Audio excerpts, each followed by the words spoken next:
Everyone, Happy New Year again. This is my second video on New Year. So I have my friend Astik again. Happy New Year, guys. So I will show you how to identify sugar or glucose. Okay.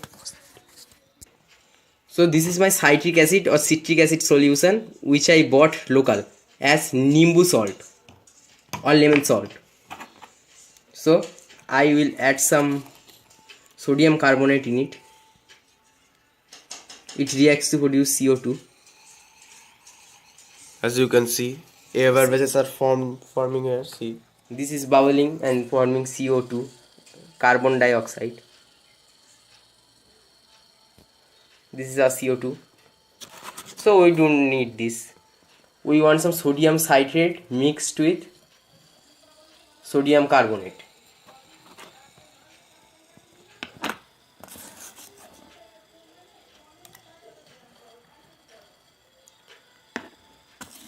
Wait till it fully react. And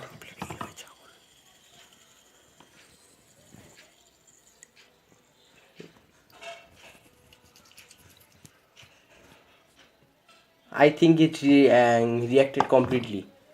So in next step, this is poured on our copper sulfate solution.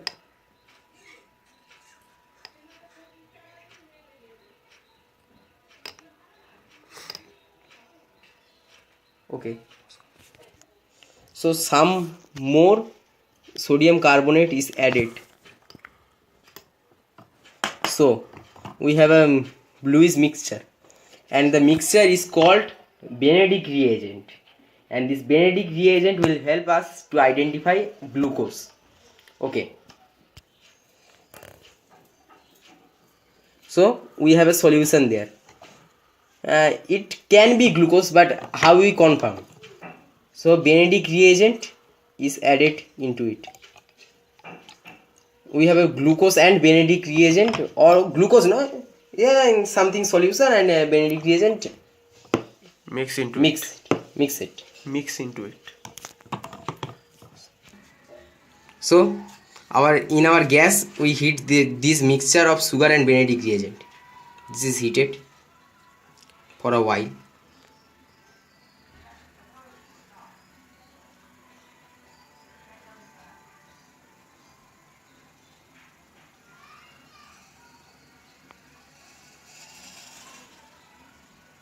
As you can see, color changes occur in the upper part of the test tube, and you can see some bubbles and some gas is coming out from here, and totally now it's become yellow, a reddish yellow, but we can expect some more. You can see some of it drops out from test tube accidentally. Oops! And Holy heck! New Year! You can see the color totally changes to you can see a reddish color.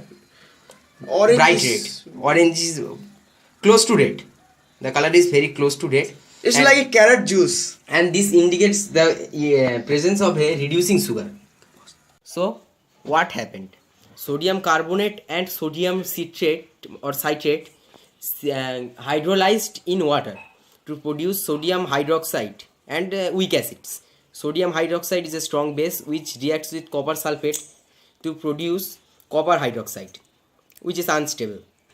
And when it is heated with our reducing sugar glucose, it will react with it and produce copper 1 hydroxide, CuOH, from CuOH whole 2, and our copper 1 hydroxide is red. You know that copper 1 ions are red. So so that's how the color changed, and it produced gluconic acid as side products. So give us a like. Hope you have enjoyed. Bye bye.